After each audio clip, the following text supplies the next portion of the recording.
ನಾಳೆಯಿಂದ ಅಧಿವೇಶನ ಆರಂಭ ಆಗ್ತದೆ. ಯಾವ ರೀತಿ ಸಿದ್ಧತೆ ಆಗ್ತದೆ ಬಿಜೆಪಿ?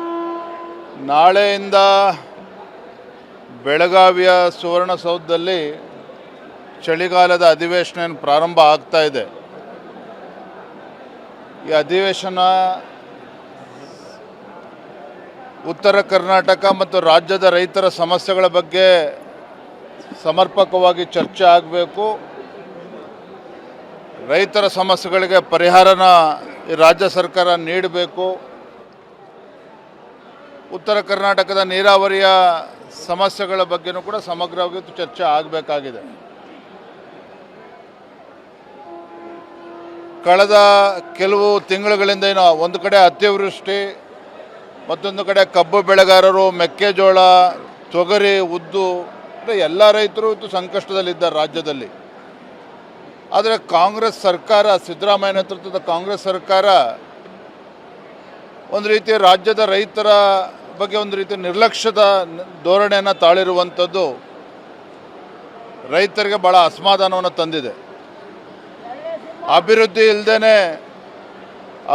ಇಲ್ಲದೇ ಇವತ್ತು ರಾಜ್ಯ ಸಂಪೂರ್ಣವಾಗಿ ಇವತ್ತು ಅಭಿವೃದ್ಧಿ ಶೂನ್ಯ ಆಗಿರುವಂಥದ್ದು, ಕಾನೂನು ಸುವ್ಯವಸ್ಥೆ ಸಂಪೂರ್ಣವಾಗಿ ಹದಗೆಟ್ಟಿರುವಂಥದ್ದು, ರಸ್ತೆ ಗುಂಡಿಗಳನ್ನು ಕೂಡ ಮುಚ್ಚೋದಕ್ಕೆ ಸಾಧ್ಯ ಆಗದೇ ಇರುವಂಥ ಈ ಕಾಂಗ್ರೆಸ್ ಸರ್ಕಾರ,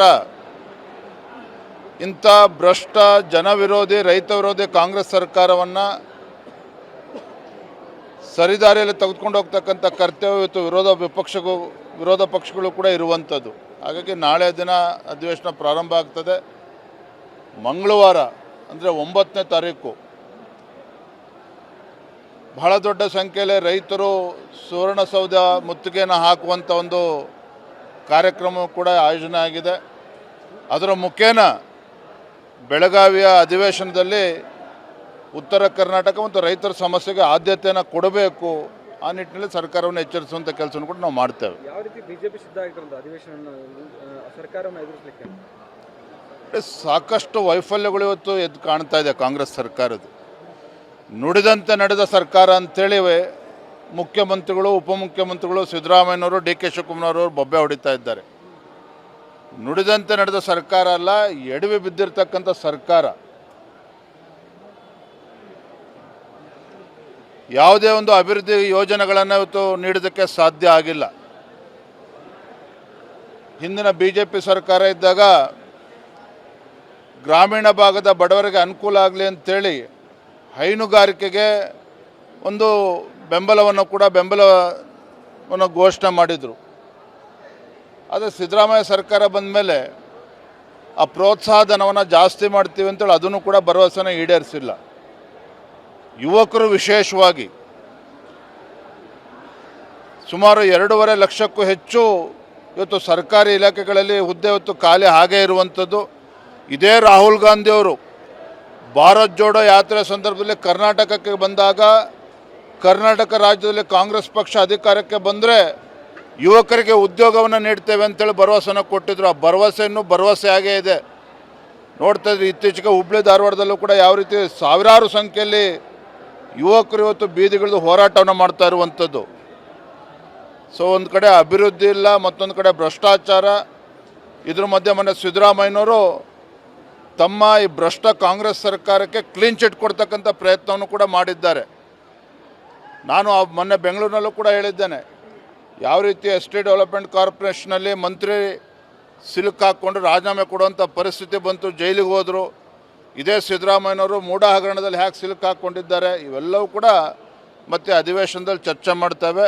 ಒಟ್ಟಾರೆಯಾಗಿ ಉತ್ತರ ಕರ್ನಾಟಕ ಸಾಕಷ್ಟು ಸಮಸ್ಯೆಗಳು ಅವೆಲ್ಲ ಚರ್ಚೆಗೆ ಬರ್ತದವ ಅಂತ ನಾನು ಏನು ಹೇಳಿದೆ ನಿಮಗೆ ಮೊದಲೇ, ನಮ್ಮ ಆದ್ಯತೆ ಏನು ಅಧಿವೇಶನ ಪ್ರಾರಂಭ ಆಗ್ತದೆ, ಪ್ರಾರಂಭ ಆಗುವ ಮೊದಲ ದಿನದಿಂದಲೇ ರೈತರ ಸಮಸ್ಯೆ ಬಗ್ಗೆ, ಉತ್ತರ ಕರ್ನಾಟಕದ ಸಮಸ್ಯೆಗಳಿಗೆ ಪರಿಹಾರ ಕಂಡುಕೊಳ್ಳತಕ್ಕಂಥ ನಿಟ್ಟಿನಲ್ಲಿ ಸಮಗ್ರ ನಾವು ಚರ್ಚೆ ಮಾಡ್ತೇವೆ. ಇನ್ನೊಂದು ಸರ್ಕಾರನೇ ಒಂದ್ಸಲ ಗೊಂದಲದಲ್ಲಿದೆ, ಕುರ್ಚಿ ಕಿತ್ತಾಟ ನಡೀತದೆ. ಇಂಥ ಸಂದರ್ಭದಲ್ಲಿ ಸರ್ಕಾರದಿಂದ ಎಲ್ಲೊಂದು ಕಡೆ ಸರಿಯಾದ ಉತ್ತರ ನಿರೀಕ್ಷೆ ಇದೆಯಾ ತಮಗೆಲ್ಲ?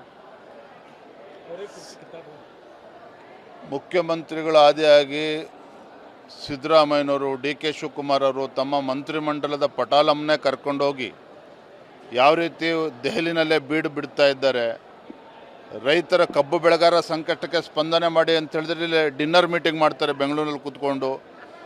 ಇವತ್ತು ಮೆಕ್ಕೆಜೋಳ ಖರೀದಿ ಕೇಂದ್ರ ತೆರೀರಿ ಅಂತ ಹೇಳಿದ್ರೆ ಮಧ್ಯಾಹ್ನ ಲಂಚ್ ಮೀಟಿಂಗ್ ಮಾಡ್ತಾರೆ ಬೆಂಗಳೂರಲ್ಲಿ ಕೂತ್ಕೊಂಡು. ಒಂದೊಂದು ದಿನ ಒಬ್ಬೊಬ್ಬರು ಸಚಿವರ ಮನೇಲಿ ಲಂಚ್ ಮೀಟಿಂಗು, ಡಿನ್ನರ್ ಮೀಟಿಂಗು, ವಾರದಲ್ಲಿ 4 ದಿನ ದೆಹಲಿಗೆ ಹೋಗಿ ಕೂರ್ತಕ್ಕಂಥದ್ದು.